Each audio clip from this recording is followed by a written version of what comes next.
welcome to the Voice of LATEA. My name is Miguel and I'm the co-executive director of Teatro LATEA. That's Latin American Theater Experiment Associates. And this is the foundational theater of the Clemente Soto Vélez in the heart of the Lower East Side.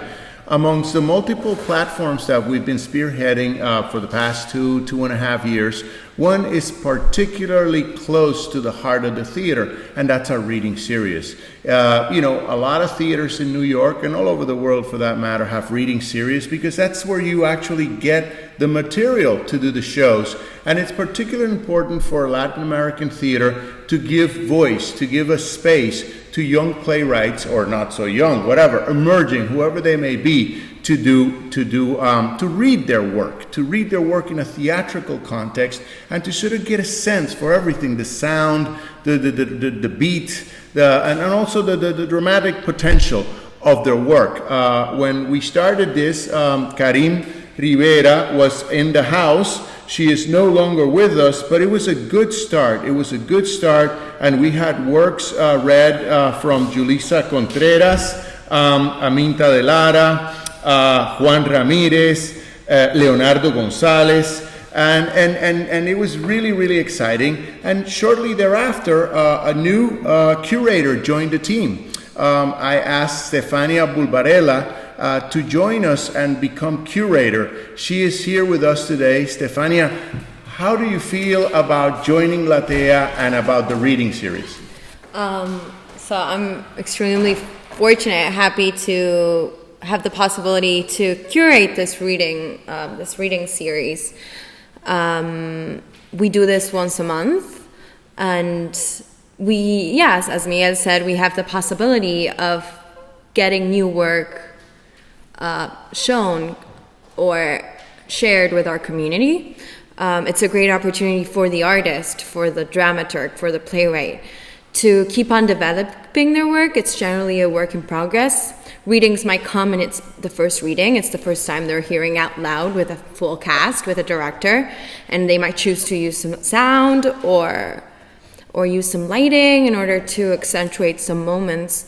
But it's also maybe another work in progress. Maybe it's like second reading or third, and there's been rewrites to this piece that is constantly changing.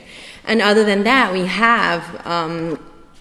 do have an audience in our readings, which it's very interesting because they get to listen to this raw text, which then we have a conversation about what's working, what didn't work, and it's a conversation between the artist and the audience, and it's a great possibility for the artist to see where he's at or what's being communicated. One of the remarkable things I think about the way you've been curating the series, at least from how I perceive it, is there's been a lot of variety, not just in the Latin Americans that have come and read, but also in the breadth, in the scope and breadth of topics and themes. What is your criteria? I mean, I know that's like a crazy question. Maybe it's too broad. But what does Stefania Bulbarella look for? What do you like when you're looking for plays? So when I'm reading the plays, what I'll initially look is for something different, something like a play, the type of play we don't generally listen to, and someone who's bringing something new into the table. I do love variety. So I'll try to try to kind of have the same amount of full Spanish plays and maybe plays in English, or even we had this season a multilingual play where we had a Portuguese playwright collaborating. Well, that was amazing. We just finished that reading and it was great. That was so cool. Yeah, I remember that. It was Portuguese playwright, Italian playwright, and Mexican playwright, and they all came together and wrote a play which had these 3 Romance languages plus English, which made it... And that's the title, right? Romance. Romance. And it was directed by Tatiana Pardiani, and these playwrights are Georgina Escobar, Marco Calvani, and Rodrigo Noeira. Since we're talking about Romance right now, which was such a incredible play to listen to, I've also, I got to commend you and thank you, because you've been packing the houses. To be quite frank, as the director of LATEA and producer, and many times her co-producer, it had been a challenge for us, to get these readings off the ground. Of course, that depends a lot also on who's reading, what's their social context or who they hang out with. But I've been noticing a steady uptick of public to the reading series. So how do you do it? Well, that's something I'm really surprised as well, actually. I've been going to readings in the past few months, and they'll have 13 people in the audience, 20 people in the audience, and what's been happening here... We had 75 or something last time or more. 97 We had 97 people. For Romance. Anyway, yeah, so you were saying... 88 people in the audience, which is surprising, and it's true. I will be in touch with the artist and be collaborating with the artist in order, if we have a cast of actors, I'm going to be encouraging them to bring their people. I'm going to be sharing it in our social media. I'm going to be posting it on Facebook, creating events, and also posting it in different Latin communities in Facebook. I've found different Facebook groups of artists, Latinx artists, and Latinx communities where I post this. And we've had people come from the arts, from theater backgrounds, who are still interested. And that's a very good point also. And I was going to say, and people who maybe just showed up at the reading who saw this post on Facebook. But what's very interesting is artists are coming to the readings, like dramaturgs, playwrights, actors, directors. And once I'll invite them to come back, because it's a great place to keep on developing relationships with other artists.